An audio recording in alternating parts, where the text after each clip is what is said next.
బాపట్ల జిల్లా ప్రభుత్వ పాఠశాలలో విద్యార్థులకు పౌష్టికాహారం అందించాలన్న లక్ష్యం మక్కినవారిపాలెం జిల్లా పరిషత్ ఉన్నత పాఠశాలలో నీరు గారిపోతోంది. ఇక్కడ విద్యార్థులకు అందిస్తున్న మధ్యాహ్న భోజనం అత్యంత దారుణంగా ఉంటోందని, అన్నంలో పురుగులు వస్తున్నాయని విద్యార్థులు తీవ్ర ఆవేదన వ్యక్తం చేస్తున్నారు. నిత్యం అన్నంలో పురుగులు వస్తున్నాయని, సాంబార్ మరియు గుడ్ల నుంచి భరించలేని దుర్వాసన వస్తోందని విద్యార్థులు వాపోతున్నారు. పాఠశాలలో పెడుతున్న భోజనం తినలేక, చేసేది లేక మెజార్టీ విద్యార్థులు తమ ఇళ్ల నుంచే బాక్సులు తెచ్చుకు తింటున్నారు.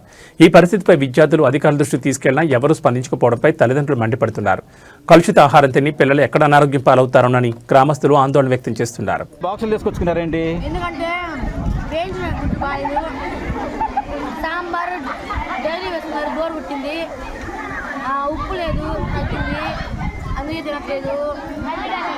మళ్ళీ గుడ్డు వాసన, అందుకు పురుగులు వస్తున్నాయి. అందుకు పురుగులా? పురుగులు దేంట్లో? ఇప్పుడు నాకు 4 సార్లు వచ్చింది. కూరలోనా? అవును, దాంట్లో. ఏం కూరలో? సాంబార్లో వచ్చింది. అది కూడా మొన్న కూడా ఈ పిల్లలు నిన్ను కూడా చెప్పారు. అందుకని ఇంటికి వచ్చి తీసుకొచ్చుకుంటున్నారా? సాంబార్ డైలీ వేస్తారు. పులిహోరలో పచ్చడి ఏం బాగాలేదు కాంబినేషన్. పప్పు అయితే కాంబినేషన్ బాగుండిద్ది.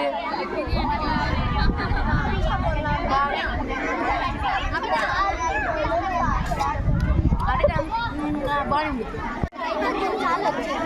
3 సార్లు వచ్చిందా నీకు? పురుగులు వచ్చాయా? దేంట్లో? అన్నంలో, సాంబార్లోనా? సాంబార్లోనా పురుగు తీసేశారా? మీరు హెచ్ఎం గారు చూపించారా?